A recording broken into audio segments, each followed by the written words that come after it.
मुफ्ती अली के बयानात के लिए मुफ्ती साहब की ऑफिशियल चैनल को सब्सक्राइब करें।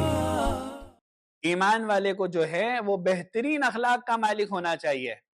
निजामुद्दीन में अजहर भाई थे रहमतुल्लाह अलैह, बहुत बड़ी प्यारी बात कहते थे कि ईमान वाले के अखलाक जो है वो गुलाब के फूल की तरह हो, कि जहां पर भी जाए गुलाब बताना नहीं पड़ता है कि मैं गुलाब हूं, बल्कि उसकी खुशबू से महक आती है कि पता चलता है कि गुलाब है। वैसे ही ईमान वाला जिस इलाके में जाए, जहां कहीं जाए, तो उसके अखलाक से पता चलना चाहिए कि ईमान वाला है।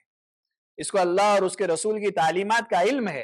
ये इतने अच्छे अखलाक का आपको बताएं कि कल कयामत के दिन नबी करीम सल्लल्लाहु अलैहि वसल्लम ने फरमाया कि वजन के अंदर जो चीज रहेंगी, भारी चीज, उनमें से एक अखलाक है कि कल कयामत के दिन इसका वजन बहुत भारी होगा। और अजीब बात यह है कि एक आदमी पूरी रात नमाज पढ़ता है, पूरा दिन रोजा रखता है, और दूसरा आदमी बेचारा ये नहीं कर सकता लेकिन अच्छे अखलाक के साथ जिंदगी गुजारता है। अब यकीन माने कि नबी करीम सल्लल्लाहु अलैहि वसल्लम ने फरमाया कि जो दूसरा बंदा है ये कल कयामत के दिन इनके मकाम को हासिल कर लेगा। हाँ, पूरी रात इबादत, पूरा दिन रोजा, भूखा भी रह रहा है, नींद भी खराब हो रही है, लेकिन उसके मुकाबले में एक बेहतरीन अखलाक वाला बंदा है। अल्लाह के नबी सल्लल्लाहु अलैहि वसल्लम फरमा रहे हैं कि इसका मकाम भी वैसा ही है। हाँ, कल कयामत के दिन किसी ने कहा कि जन्नत क्या है, जन्नत क्या है, कहा कि बेहतरीन अखलाक वालों की सोसाइटी है, कि जन्नत में कि हर अच्छे अखलाक वाले आपको कल कयामत के दिन जन्नत में मिलेंगे। ये जन्नत बेहतरीन अखलाक वालों की सोसाइटी है, इसलिए हमको हमारे अखलाक को बेहतरीन करना चाहिए। अच्छा, सबसे बड़ी बात क्या आ जाती है मालूम है? अच्छे अखलाक का डेफिनेशन क्या है? अब्दुल्लाह इब्न मुबारक रहमतुल्लाह अलैह ने अजीब बात लिखी है अच्छे अखलाक का डेफिनेशन। उन्होंने कहा कि तीन चीजें जो है वो अच्छे अखलाक का डेफिनेशन है। पहली चीज जो है कि इंसान हमेशा जिस किसी से भी मिले खंदा पेशानी से मिले, मुस्कुराता हुआ चेहरा लेकर मिले।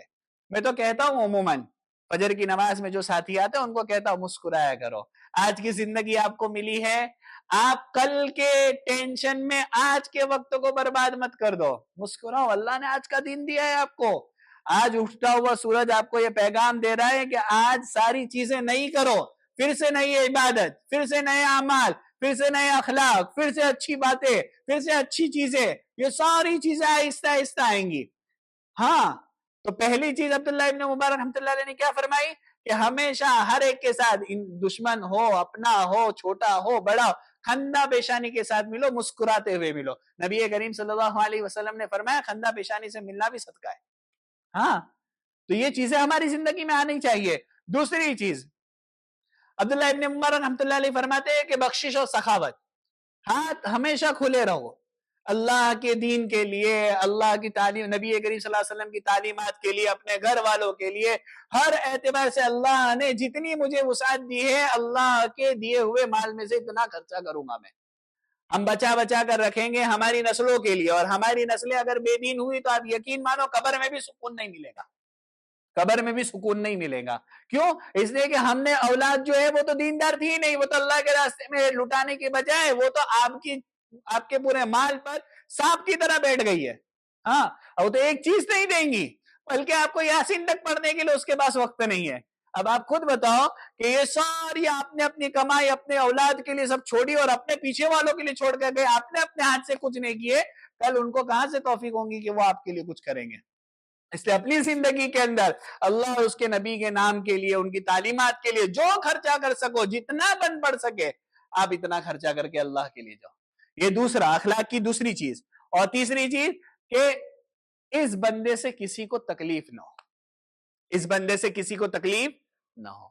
अल्लाह के नबी सल्लल्लाहु अलैहि वसल्लम ने फरमाया कि ईमान, मुसलमान, ईमान वाला मोमिन वही है जिसके हाथ और जबान से दूसरा मुसलमान महफूज रहे। ये तीन चीज अब्दुल्लाह इब्न मुबारक रहमतुल्लाह अलैह ने शरीयत के खुलासे में से ये तीन चीज निकाल कर बताई कि अखलाक का डेफिनेशन क्या होना चाहिए। सबसे पहला, जब मिलो, आपको बताएं अल्लाह के नबी सल्लल्लाहु अलैहि वसल्लम माहिर नफ्सियात भी है। अल्लाह की नबी की तालीमात के अंदर ये चीजें भी आपको मिलेंगी कि कई चीजें ऐसी है जिनसे डिप्रेशन खत्म हो जाता है। सबसे पहली चीज यही है कि आप एक दूसरे से मुस्कुरा कर मिलो, कल का गम भूल जाओगे। आप सोचो कितनी बड़ी चीज है।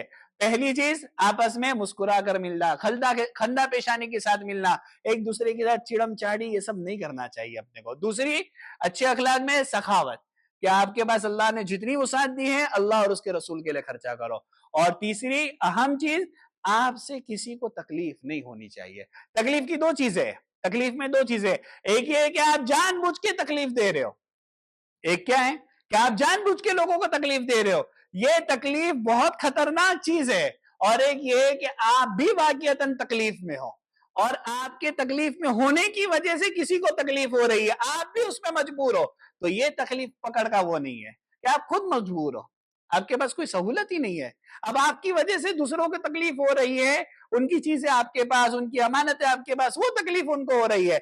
आप अपनी बेस्ट से बेस्ट और अच्छी से अच्छी कोशिश करके उनको अगर आप दे सको तो ठीक है, वरना वरना तो ये चीज है कि अल्लाह मैं भी मजबूर था।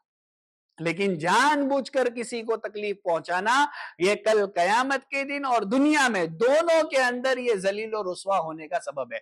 एक तो जानबूझकर तकलीफ है, अल्लाह उस पर नाराज होकर आपको दुनिया और आखिरत में दोनों में जलील कर देंगे। और एक वो तकलीफ है कि जिसके अंदर आप खुद मजबूर हो, आप खुद मोहताज हो गए हो, आप खुद अल्लाह से मांग रहे हो, उस तकलीफ पर अल्लाह की जात से यकीन है कि अल्लाह रब्बुल इज्जत आपको माफ कर देंगे। इसलिए बहुत एहतियात करना चाहिए लोगों के साथ, अपने मामलात के अंदर, अपने माशरत के अंदर, अपने इबादत में तकलीफ नहीं है। तकलीफ किसी को देना भी हमारी शरीयत ने कभी भी गवारा नहीं किया है। इसलिए पहले जमाने में जो लोगों को खिलाफत मिलती थी, उनमें बुनियाद ये रहती थी कि ये आदमी अब इस काबिल हो गया है कि इससे अब तकलीफ नहीं होगी, तो उस वक्त शेख उनको खिलाफत दिया करते थे। अल्लाह रब्बुल इज्जत हमको हमारी शरीयत को सूझबूझ के साथ अमल करने की तौफीक अता फरमाए।